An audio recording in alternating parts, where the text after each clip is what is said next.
Ballot বক্সের security যে ব্যাপারটা সেই ব্যাপারটা ঠিক ছিল, তবে আমরা দাবি জানিয়েছিলাম যে ট্রান্সপারেন্ট ব্যালট বক্স যেন দেওয়া হয়।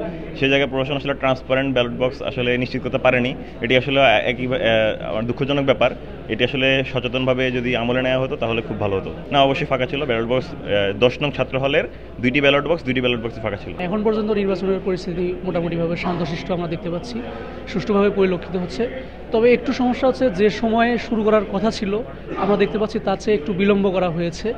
আমরা চাইবো যে কোনো ধরনের অনাকাঙ্ক্ষিত ঘটনা যেন না ঘটে, সুষ্ঠুভাবে আমাদের এই 33 বছর পর অনুষ্ঠিতব্য এই জাকসু সুন্দরভাবে সম্পন্ন হোক, এই প্রত্যাশায় থাকবে আমাদের। ব্যালট বক্স সম্পূর্ণ খালি ছিল এবং একদম নতুন অবস্থায় আছে, যেভাবে নিয়ে আসছিল সেভাবে আছে। তো ব্যালট বক্স নিয়ে আমাদের কোনো মন্তব্য নেই আশা করি, কারণ আমার ভোট এটা আমি নিজেই দিব এবং ভোট দেওয়া এটা আমার দায়িত্ব, এবং যোগ্য ব্যক্তিকে, যোগ্য প্রার্থীকে ভোট দেওয়া এটা আমার দায়িত্ব। তো সেই আমার দায়িত্বের জায়গা থেকেই আমি শুরুতেই লাইনে দাঁড়িয়ে আছি, এখন পর্যন্ত আছি।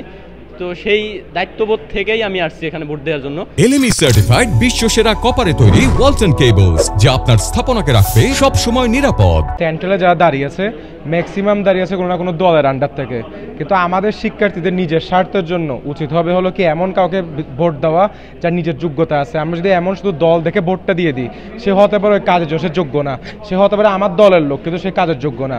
ঘুরে ফিরে ক্ষতিটা আমারই হবে, আমার ক্যাম্পাসেরই হবে। আমাদের উচিত হবে এমন কাউকে ভোট দেওয়া, সে যে দল থেকে দাঁড়াক না কেন তার যোগ্যতা ভিত্তিতে, সে মানুষটা কেমন, সে আগে কীরকম ছিল, তার আগের কাজগুলো কি, সেগুলো দেখে তাকে ভোট দেওয়া উচিত। আমার মনে হয় এভাবে তাহলে জাহাঙ্গীরনগরের সমস্যাগুলো সলভ হবে ইনশাল্লাহ।